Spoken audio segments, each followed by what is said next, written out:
میلاد النبی قریب آ رہا ہے، اور یہ میلاد النبی ہے کیا؟ یہ میلاد النبی اسلام کی سب سے بڑی عید ہے۔ یہ میلاد النبی اسلام کی سب سے بڑی عید ہے۔ اس میلاد النبی کا جتنا بڑا جشن ہو امت کی غلامی کے سامنے اتنا کم ہے، غلامی کے سامنے اتنا کم ہے۔ آخر یہ میلاد ہے کیا؟ میرے دوستو، 12 ربیع الاول کو صرف مصطفیٰ پیدا نہیں ہوئے، ذرا غور کرو، صرف سرکار 12 ربیع الاول کو پیدا نہیں ہوئے۔ اگر کوئی ہمیں پوچھے کہ بھائی یہ 12 ربیع الاول ہے کیا، اتنے دھوم سے مناتے ہو، ایک جملہ پوچھ لینا کہ بھائی تو کعبے کو کب سے جانتا ہے، تو حجر اسود کو کب سے جانتا ہے، تو قرآن کو کب سے جانتا ہے؟ آدم، حوا، شیش، عیسیٰ، موسیٰ، یوسف، ایوب، شعیب، ابراہیم، اسماعیل، عزیر، 1,24,000 کو تو کب سے جانتا ہے؟ جبرائیل و میکائیل و اسرائیل و اسرافیل کو تو کب سے جانتا ہے؟ قیامت، عمل، تقوی، حدیث، علم، ہنر، فن، طریقت، حقیقت، معرفت، پیر، مرید، خانقاہ، درسگاہ، درگاہ، یہ ساری چیزیں تو کب سے جانتا ہے؟ کب سے جانتا ہے؟ جانتا کب سے؟ تو میں کہوں گا کہ اے لوگوں، 12 ربیع الاول کو معمولی مت سمجھنا، اس لیے کہ 12 ربیع الاول یہ صرف مسلمانوں کی عید نہیں، سارے جہاں کی عید ہے، سارے جہاں کی عید ہے۔ وہ کیسے؟ تو اپنے گریبان میں جھانک کر بتاؤ، کیا تم میرے نبی کے میلاد سے پہلے کلمہ پڑھتے تھے؟ کیا لوگ میرے نبی کے میلاد سے پہلے نماز پڑھتے تھے؟ کیا نبی کے میلاد سے پہلے رمضان جانتے تھے؟ کیا 12 ربیع الاول سے پہلے روزہ جانتے تھے؟ کیا 12 ربیع الاول سے پہلے زکات جانتے تھے؟ کیا 12 ربیع الاول سے پہلے حج جانتے تھے؟ کیا 12 ربیع الاول پہلے صبر جانتے تھے؟ کیا 12 ربیع الاول سے پہلے تقویٰ جانتے تھے؟ کیا 12 ربیع الاول سے پہلے حقیقت جانتے تھے؟ کیا 12 ربیع الاول سے پہلے معرفت جانتے تھے؟ کیا 12 ربیع الاول سے پہلے حصول جانتے تھے؟ کیا 12 ربیع الاول سے پہلے زندگی جانتے تھے؟ کیا 12 ربیع الاول سے پہلے بندگی جانتے تھے؟ کیا 12 ربیع الاول سے پہلے توحید جانتے تھے؟ کیا 12 ربیع الاول سے پہلے تقویٰ جانتے تھے؟ کیا 12 ربیع الاول سے پہلے نماز جانتے تھے؟ کیا 12 ربیع الاول سے پہلے توحید جانتے تھے؟ کیا 12 ربیع الاول سے پہلے تم تشہد کو جانتے تھے؟ کیا 12 ربیع الاول سے پہلے تم سچائی کو جانتے تھے؟ کیا 12 ربیع الاول سے پہلے تم ایمانداری کو جانتے تھے؟ کیا 12 ربیع الاول سے پہلے تم صلح رحمی کو جانتے تھے؟ کیا 12 ربیع الاول سے پہلے تم آپسی اتحاد کو جانتے تھے؟ اور پھر میں اپنی عقیدت کو آگے لے جاؤں تو اے اندھے انسان، یہ بتا کہ صفا و مروہ کو کیا تو جانتا تھا؟ زمزم کو کیا تو جانتا تھا؟ مقام ابراہیم کو کیا تو جانتا تھا؟ کعبہ جو خدا کا گھر ہے، کعبہ جو خدا کی عظمت گاہ ہے، کعبہ جو خدا کی جلال گاہ ہے، کعبہ جو خدا کی کبریائی کا مقام ہے، کعبہ جو انسانوں کا مرکز ہے، کعبہ جو توحید کا مرکز ہے، کعبہ جو نشان بندگی ہے، کعبہ جو نشان زندگی ہے، کعبہ جہاں توحید کے ساتھ لبیک اللہم لبیک کی صدا گونجتے ہوئے تو پھرتا ہے۔ ارے کعبے کے سامنے جھکنے والے انسان، یہ بتا کیا تو کعبے کو جانتا تھا؟ ارے میں اور بھی پردے اٹھاؤں تو میں کہوں گا کہ اے اللہ اکبر کا نعرہ لگانے والے، 12 ربیع الاول سے پہلے کیا تیرے پاس خدا تھا؟ کیا 12 ربیع الاول سے پہلے کیا تیرے پاس خدا تھا؟ تو عقیدت جھوم کر کہے گی کہ اے لوگوں، جب 12 ربیع الاول آ جائے تو بڑے جھوم کر کہنا کہ اے 12 ربیع الاول، تجھے میرا سلام، تو نے ہمیں نبی دیا، نبی نے ہمیں خدا دیا، تو نے ہمیں نبی دیا اور نبی نے ہمیں خدا دیا، اور قسم خدا کی، نبی سے پہلے ہمیں معلوم نہیں مصطفیٰ جان رحمت آئے تو میلاد کے طفیل سے نبی نے کہا یہ ایمان ہے، تو ہم نے سن کے مانا یہ ایمان ہے۔ نبی نے کہا یہ قرآن ہے، تو ہم نے سن کے مانا یہ قرآن ہے۔ نبی نے کہا یہ جبریل ہے، تو ہم نے سن کے مانا یہ جبریل ہے۔ نبی نے کہا یہ صفا و مروہ ہے، تو ہم نے سن کے مانا یہ صفا و مروہ ہے۔ نبی نے کہا یہ مقام ابراہیم ہے، تو ہم نے سن کے مانا یہ مقام ابراہیم ہے۔ مصطفیٰ نے کہا یہ کعبہ ہے، تو ہم نے مانا یہ کعبہ ہے۔ ارے حد تو یہ ہے کہ ہم جھکتے خدا کے سامنے ہیں، مگر خدا کو دیکھا نہیں، مگر مصطفیٰ نے کہا کہ میں نے دیکھا خدا ہے، تو ہم نے مانا خدا ہے۔ مصطفیٰ نے کہا کہ میں نے دیکھا خدا ہے، تو ہم نے مانا خدا ہے، ہم نے مانا خدا ہے۔ تو میرے دوستو یہ کعبہ ملنے کا دن ہے، 12 ربیع الاول یہ کعبہ ملنے کا دن ہے۔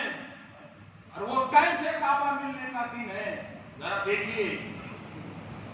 میرے نبی کے ماں کے پیٹ سے رسول اللہ باہر آئے، اور وہ دن کیا تھا؟ 12 ربیع الاول۔ وقت کیا تھا؟ سحر اور فجر کا درمیانی وقت،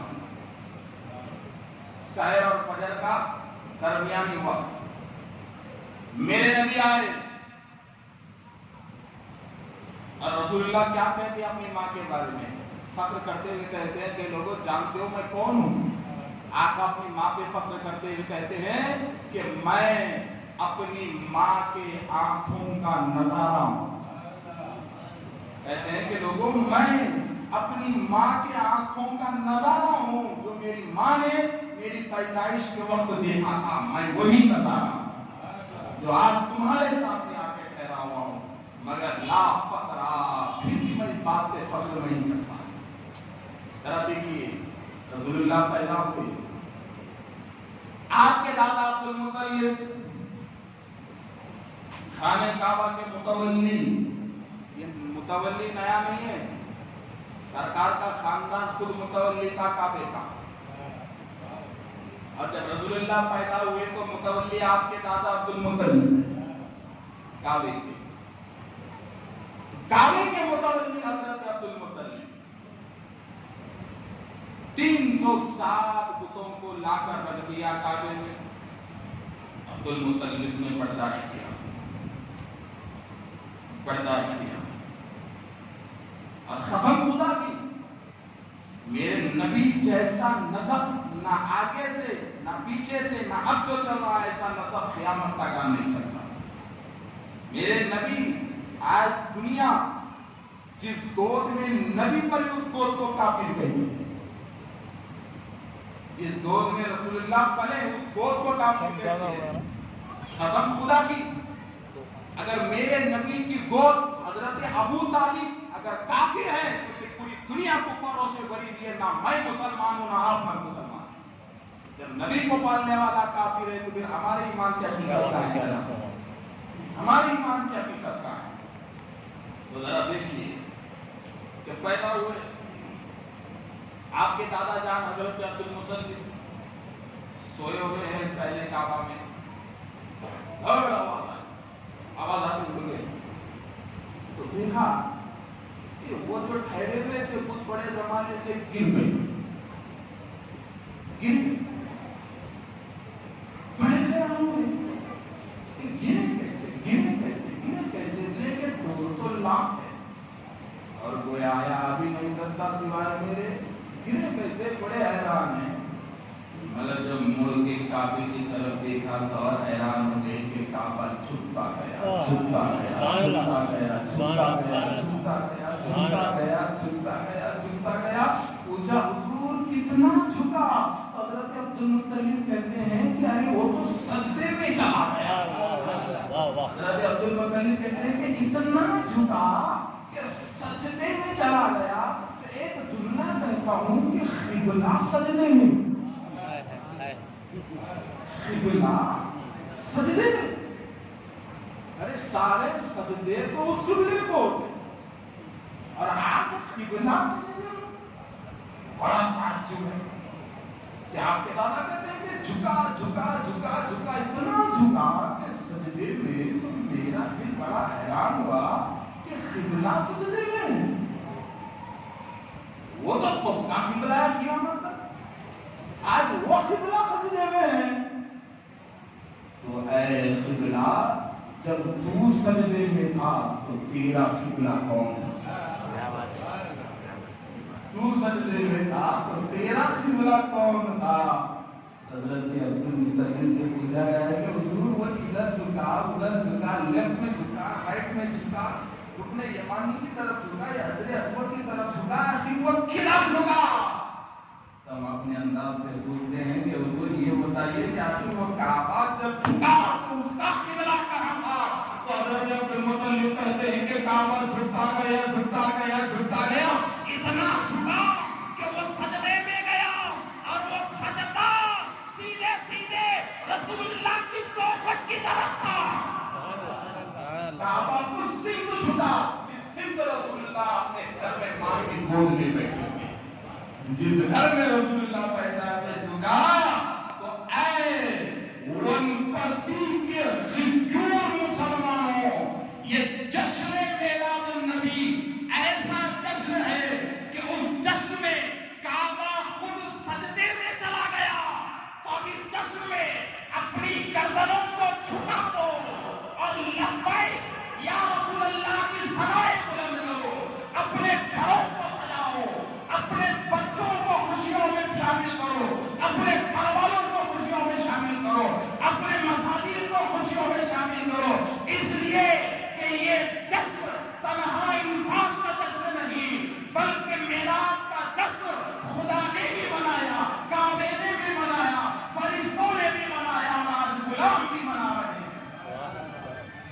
اور دور آدم سے جو عید چلے آ رہی ہے اسی عید کا نام ہے میلاد النبی، اسی عید کا نام ہے میلاد النبی۔ تو آخری بات کہ الحمدللہ ربیع الاول شریف قریب آ رہا ہے، اور یہ ربیع الاول کیا ہے معلوم؟ ہماری آئیڈینٹی ہے۔ ہندوستان میں ہماری آئیڈینٹی ہے ربیع الاول، اور جس دن میلاد بند ہوا ہمارا وجود ختم ہو جائے گا میرے دوست۔ کبھی میلاد کو بند نہیں کرنا، کبھی جشن میلاد سے پیچھے نہیں ہٹنا ہے۔ ہاں وہ الگ بات ہے کہ اس سال کووڈ کے رولز لگے ہوئے ہیں تو ہم قانون کے دائرے میں رہیں گے، آگے جو قانون کے آرڈرز آئیں گے ہم اس کو برابر فالو کریں گے، مگر نبی کے میلاد سے پیچھے نہیں جائیں گے، رسول اللہ کے میلاد سے پیچھے نہیں جائیں گے۔ ٹھیک ہے، اگر کووڈ کے قانون کی وجہ سے ہمیں اگر ریلی کا پرمیشن نہیں ملتا تو پیچھے ہٹنے کی ضرورت نہیں ہے، ہر گھر میں جشن میلاد ہوگا۔ ارادہ کرو کہ جلوس بند ہوا تو کیا ہوا؟ مسجد کے سامنے جلوس بند ہوا تو کیا ہوا؟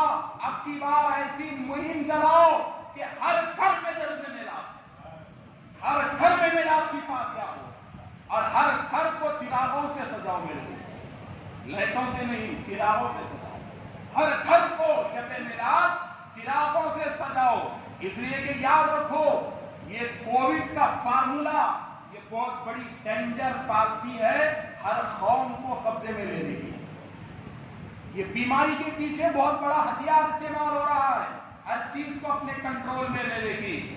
تم کوئی چوڑی کے بچے نہیں ہیں جو کسی کے کنٹرول میں چلے جائیں، ہم کوئی چوہے نہیں ہیں جو ہمارے مذہبی پروگراموں کو ختم کر کے ہمارے گھروں میں بیٹھ جائیں۔ ارے ہمیں ہمارے نبی نے قانون کا احترام بھی سکھایا ہے اور مذہب کو بچانا بھی سکھایا ہے، اور فکر نبی کا جذبہ لانے کو بھی دیا ہے، اور اسی جذبے سے ہم کام کریں گے تو انشاءاللہ تعالی ابھی سے آپ حضرات کو اب کے سال ایک نئے قسم کا جشن ہمیں کرنا ہے۔